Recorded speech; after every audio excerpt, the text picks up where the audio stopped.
Up. This is just going to be some WWE TNA and Ring of Honor thoughts from over the week and a couple wrestling related news topics as well, which that's probably going to be the big bulk of this video, is covering some wrestling related news topics. First off is at last Monday's Raw taping, Tomko worked a dark match, and it was against Paul Burchill. And apparently this match wasn't well received by the crowd, or at least as I heard, it wasn't well received by creative and especially Vince McMahon. Now, the one person that was really broking for Tomko to come back to WWE was John Laurinaitis. That's the one guy that was pretty much on Tomko's side to bring him back. Tomko did sign back with WWE for a little while ago. This was the first time he actually did something at a live event, especially a dark match right before Raw. Like I said, it wasn't what was well received by the crowd. And another thing was that I guess recently Tomko just came off of a either a shoulder or an arm injury, and just recently he was still wearing the sling that he had to wear for it, so he was probably feeling a little fatigued from that. And at the same time, I guess apparently his physique wasn't up to the level and the par that Vince McMahon wanted it to be, since he hasn't been able to really work out since because of his arm injury. So that kind of was against him there. Then I heard even in the match that he had at last Monday's Raw taping against Paul Burchill that he was pretty much blown up in the first 2 minutes of the match, which definitely doesn't say much for him as far as his work goes. But apparently, I guess a lot of people probably thought that Tomko was coming back because they were going to have him and Christian put with each other again. But I don't know if that really says anything that Christian isn't going to WWE, because at this point it looks either way. They could be going to WWE or could be staying with TNA. I guess we'll have to wait and see until he actually pops up on one of the shows. But as of right now, it does look like Tomko's time with WWE is already up, and he didn't even have a TV appearance under his belt as far as him going back to WWE. He was just in a dark match, and he's already done with WWE. At least that's the way it's looking at this point. It could change if, a couple people in creative want him back or something, but definitely if he's on the side, if Vince McMahon's not on his side, then that's really probably going to hurt him. So definitely looks like almost 100% his time is up with WWE as far as the news sites have reported it. Then the next thing is another WWE related topic, and this is Victoria. Obviously, a lot of people have been hearing the recent rumors of the impending retirement of Victoria, that she's possibly going to retire sometime in the near future in WWE. And she recently covered the internet rumors of her retirement on her MySpace blog, and pretty much she didn't really say yes or no she wasn't retiring. She's pretty much like anyone that would have to address the internet rumors. If you're working for WWE or any company in general, you pretty much have to kind of, sugarcoat it. You kind of can't really say much about it, so she pretty much worded it as that until we see it, or until I'm actually done with WWE, that's, when I'll, retire. And she pretty much worded it as, everyone has to retire at some point or another, making me think that she probably will, especially knowing that she has nagging knee injuries, and it's been reported, or she has stated before, that she possibly might need to have surgery on her knees, and if she does want to return back for wrestling, she would be gone for a year, and definitely that would probably hurt her a lot as far as her job or her position in WWE. Now, if you're a big star, you kind of, are okay if you get injured and you're out for a while, but you have to be a very big name for, some fans don't have the patience or don't have the memory, or at least WWE thinks that a lot of fans don't, that, if you're gone for 6 months, that, that might hurt your push or whatever, and, people would probably, some people will remember her, some won't.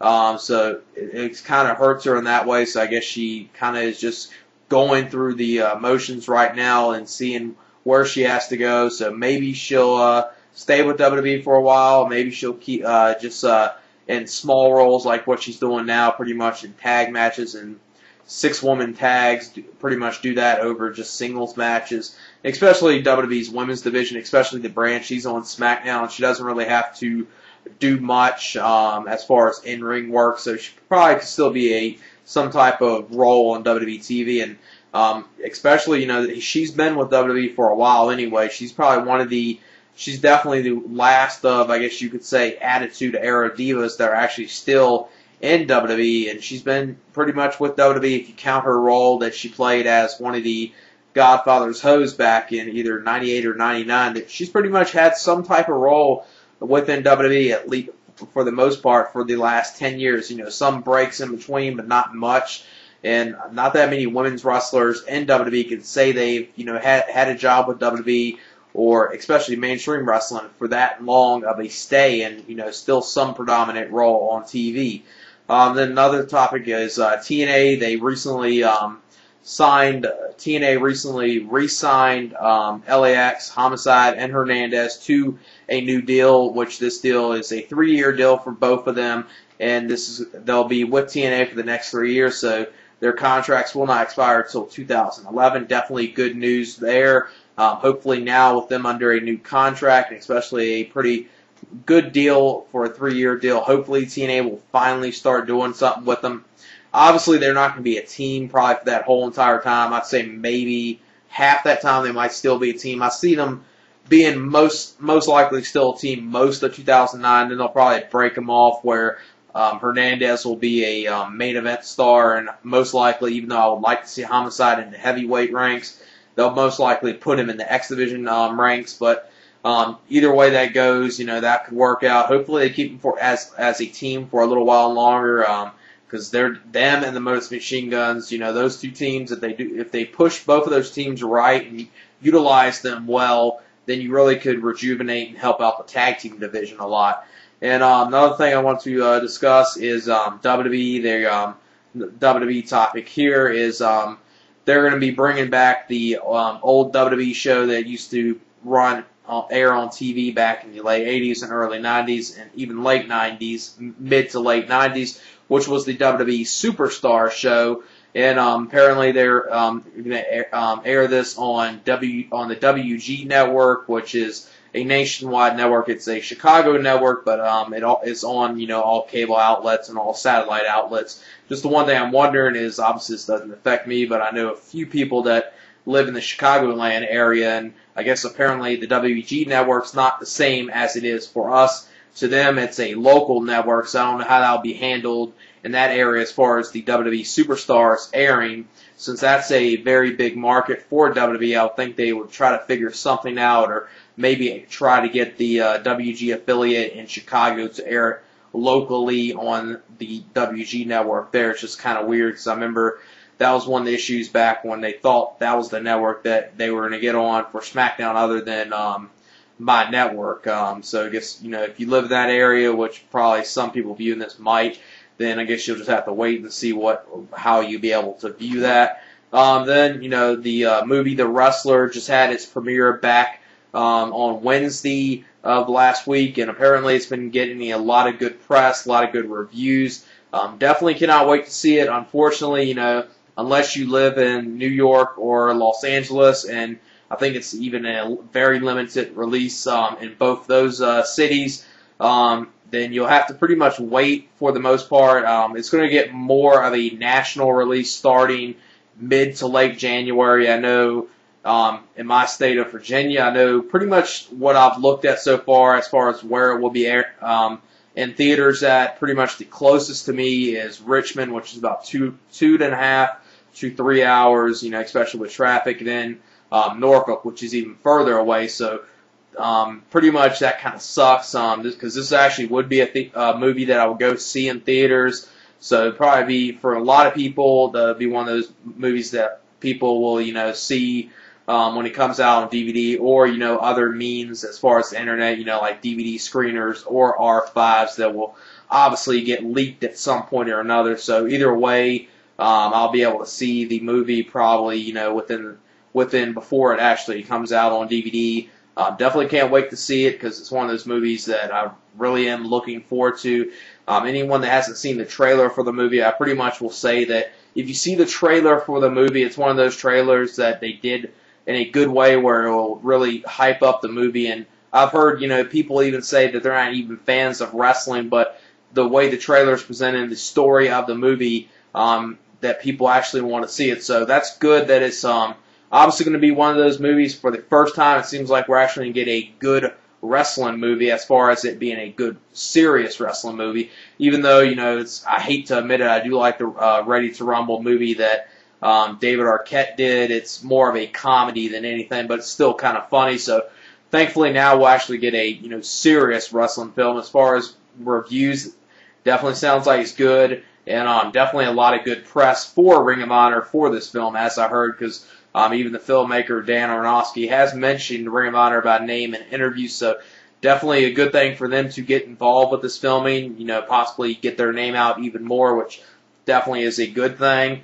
Then the next topic I want to discuss is, I guess, apparently the decision to give Jeff Hardy the WWE title was not really a last-minute decision. It was one of those things that came out about a week and a half, 2 weeks before the Armageddon pay-per-view. And I guess at first Vince McMahon was almost completely against the idea of giving Jeff Hardy the title. Apparently the original plan for them giving the title to Jeff Hardy was to have Edge keep a hold of the title and keep it all the way until WrestleMania 25. Now, I don't know what they would have done with it then. I don't know if they would have had him walk out as champion still, or would they have gone the route of Jeff Hardy winning the Rumble and Jeff Hardy winning the title at WrestleMania. But nonetheless, I think WWE did do the right thing of having him win the title at Armageddon, even though I'm not the biggest Jeff Hardy fan.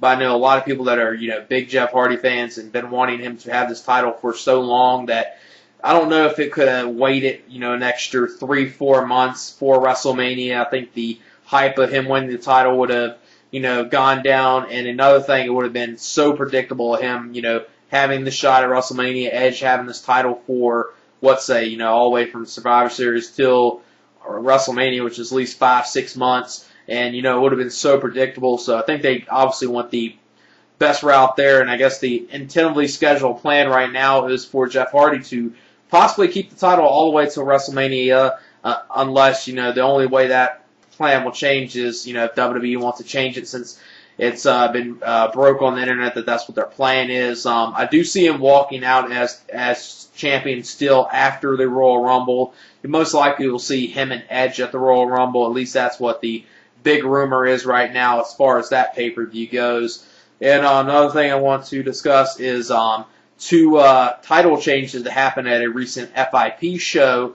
I think over the weekend, or at least not that long ago, and that was the unlikely duo of Roderick Strong and Eric Stevens and FIP teaming up. They defeated the YRR of Kenny King and Jason Blade for the FIP tag team titles. And the other big title change that happened, which is the bigger of the two, which is Tyler Black defeating Go Shiozaki for the FIP title. So definitely sounds like those two matches, and the Tyler Black and Go Shiozaki match sounds like it was very good, and one of those matches that I would like to see, especially since I'm a fan of both of them. And the title match was probably good as well, so probably going to be one of those FIP shows that when it does get released on DVD, definitely be worth checking out. You know, two title changes, and especially if you're a huge fan of Tyler Black, it'll probably be, you know, a show you'll want to check out. So definitely can't wait for that show to get put out by FIP, which is Ring of Honor's sister promotion.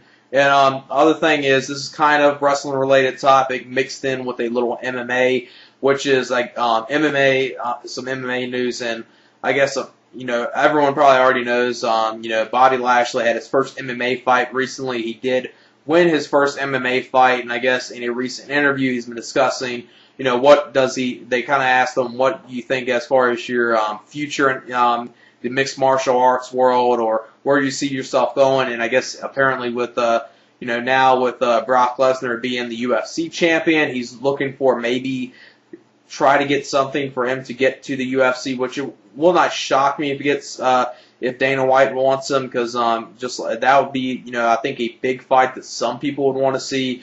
Brock Lesnar versus Bobby Lashley, which a lot of people probably laugh that, you know, it's Black Lesnar versus the real Brock Lesnar, which a lot of wrestling fans might want to see this. I don't think it'd be a great fight, but it could be one of those heavyweight fights that I think some people will like. Obviously, the one thing that will probably turn off some MMA fans is that it'll be, you know, WWE star versus WWE star. That could potentially hurt, you know, I don't think it would hurt the buy rates, but I think it will hurt the hype for the event up if it did happen, since some people would be like, oh, this is just a WWE event, main event that is somehow happening in the mixed martial arts world, which I think a lot of MMA fans will go that route of pretty much bitching about it. But it definitely would be interesting to see if it happens, because, pretty much if Bobby Lashley does want to go somewhere in MMA, pretty much has to go to UFC or maybe Affliction. Elite XC is out of business, has been out of business, so he'll have to go to either one. In Affliction, their pay-per-view is coming up in January. It might be their, possibly their last pay-per-view, and it's only their second pay-per-view. So pretty much, it's all UFC as far as the United States goes. So if, as far as a big company goes, so if Bobby Lashley wants to get further in the MMA world, he would have to try to get in the UFC. So I just wanted to talk about that as well. And then two Japanese wrestling-related topics I want to discuss. And the first one is tying in with New Japan Pro Wrestling and TNA.